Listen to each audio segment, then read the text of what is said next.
Good morning friends, তোমরা সবাই কেমন আছো? আশা করছি ভালো আছো। আমরাও ভালো আছি। আমার নতুন একটা ব্লগে তোমাদের অনেক স্বাগত জানাই। আজকে ছিল শুক্রবার, তাই রান্না করার তাড়া তো থাকবেই, সবাই জানো। আশা আশা করি সবারই থাকে। ভাবি কবে রবিবার দিনটা যেন আসবে। তো দেখো, সকালবেলা উঠে পড়েছি, উঠে রান্নাটা বসিয়ে দিয়েছি। এই যে দেখো, মাছের ঝোল করছি আর ভাতটাও বসিয়েছি ওদিকে। তো তারপরে বাসি যা কাজকর্ম থাকে সেগুলো তো থাকেই। তো সেগুলো আর দেখানো হয় না রোজ রোজ। একদিন অবশ্যই সকাল থেকে রাত পর্যন্ত কি করি তোমাদের দেখাবো।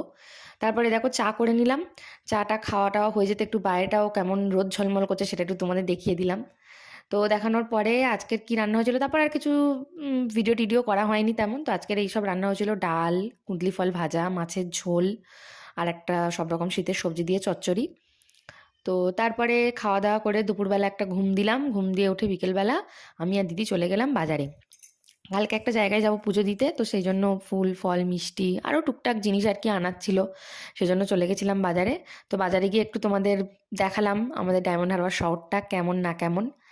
অবশ্যই বলো তোমাদের কেমন লাগলো। তো সেই সব করে তারপরে বাড়ি চলে আসলাম দুজনে মিলে। হ্যাঁ, বাড়ি চলে আসার পথে আবার দুজনে একটু ফুচকা খেলাম। কার কার ফুচকা ফেভারিট অবশ্যই কিন্তু জানিও, আমার তো খুব ফেভারিট।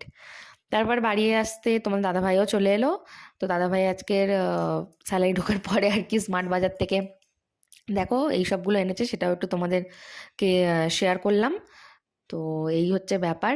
তারপরে সন্ধ্যেবেলা চাটা খাওয়া হয়ে গেল। চাটা খাওয়ার পরে ঠিক হলো, প্রতিদিন তো রুটি খাওয়া হয়, তো আজকে তাহলে ঠিক হলো যে একটু চাউ খাওয়া হোক। তো এই যে দেখো, দিদি চাউ করছে। তো বেশ, চাউ টেস্ট করাও হয়ে গেছে, চাউটা বেশ স্পাইসি হয়েছে। এই হচ্ছে ব্যাপার। তো তোমাদের কার কার চাউ ফেভারিট জানিও কিন্তু অবশ্যই, আমাদের তো বেশ ফেভারিট। তো এই হচ্ছে ব্যাপার। তো আজকের ব্লগটা এই পর্যন্তই থাকলো।